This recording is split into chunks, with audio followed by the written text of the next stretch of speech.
We are keeping our eye on a few showers tonight, and we're giving you a first alert to a major cool down on the way. Chief Meteorologist Emily Roller joins us now.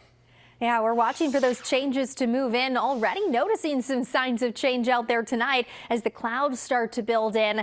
This is coming in ahead of that chance for showers and some cooler air that's settling in for the end of the work week. For now, still incredibly mild. We've started to fall around the metro, though, thanks to the increase in clouds. We're at 64 right now in Omaha after a high of 68 today, 66 in Millard, 64 around Council Bluffs. And as the night goes on, the clouds stay with us and will bring in the potential for a late shower after 8 o'clock around the metro. It's not going to be a washout, so I would just bring the light jacket with you. We're falling back to the 50s by the time 8 o'clock rolls around. And as you're making plans to head out the door tomorrow morning, we still have that potential for an isolated shower hanging around as late as 9 a.m.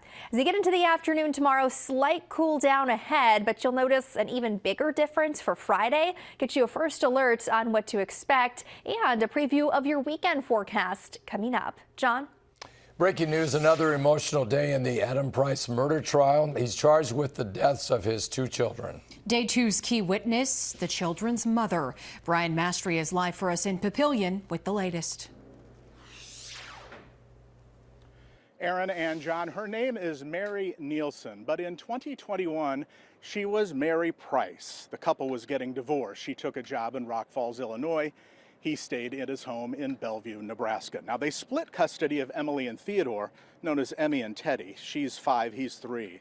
On Monday, May 10th, 2021, the couple met at the halfway point in Kellogg, Iowa for the exchange. It was Adam Price's week to have the kids. Now, normally the parent who has the kids would make a FaceTime call to the other parent every night.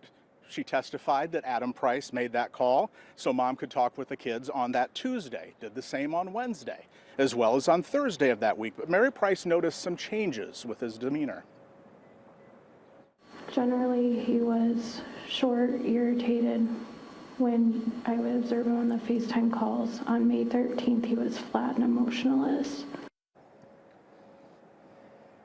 May 13th turned out to be the last time Mary Price talked to Emmy and Teddy. They were found dead in their beds during a welfare check 3 days later. Adam Price was nowhere around. His car was spotted on a license plate Reno in Reno, Nevada. We learned he was arrested in Pacifica, California after talking to a priest. Now, considering the circumstances, Mary Price was composed on the witness stand during the morning session until the state played a 911 call she made wondering if her children were safe, and then asked her friend that she had called to make a welfare check on the house since police didn't have probable cause to go in themselves.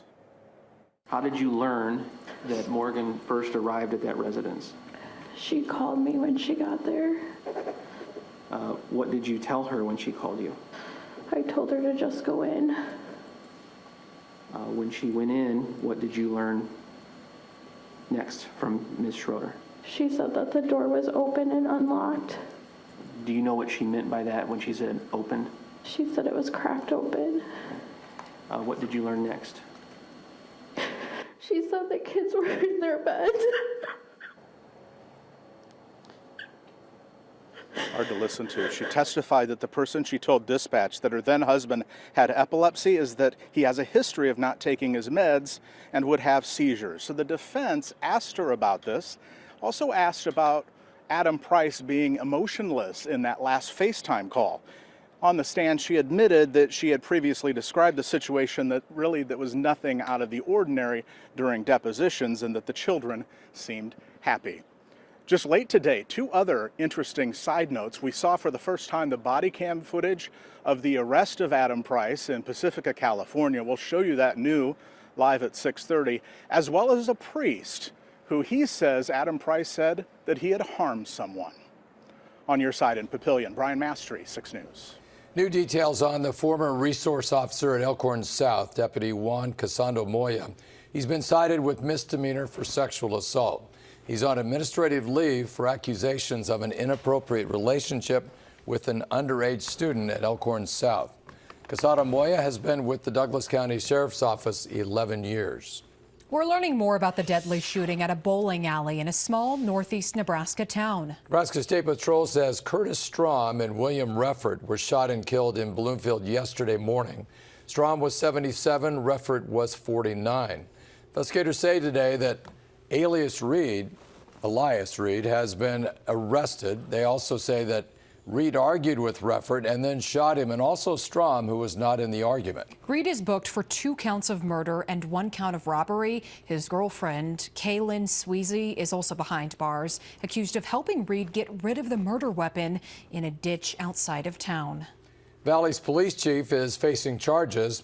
Washington County Attorney Chief James Deemer stopped someone 24 miles outside of his jurisdiction this weekend. Sources tell 6 News the person he pulled over was an off-duty law enforcement officer, and he was not given a ticket, just a warning for improper passing. The alleged stop violates state statute and Deemer's office. Deemer is also accused of driving without a valid Nebraska license. The Washington County attorney ended his statement saying no one is above the law. Valley Mayor Cindy Grove said in a statement to 6 News that Deemer has been suspended pending the outcome of that investigation. Notre Dame Housing is expanding. The organization now has access to 5,000 square feet of unused space. At one point, they weren't able to store all their food donations in one place. This is at the senior living community. And now they can. The expansion of a TV room as well and a place to exercise. Leaders at Notre Dame Housing say they're working with local organizations to make sure those needs are always met. They provide blood pressure checks, flu shots. They go and repair wheelchairs and walkers. So it's really, we're hoping this can be a one-stop shop and people can come in and use our facility for the food pantry and then also get some other programming at the same time. Anyone in the community can use their food pantry. It's open every Friday and the 3rd Wednesday of each month.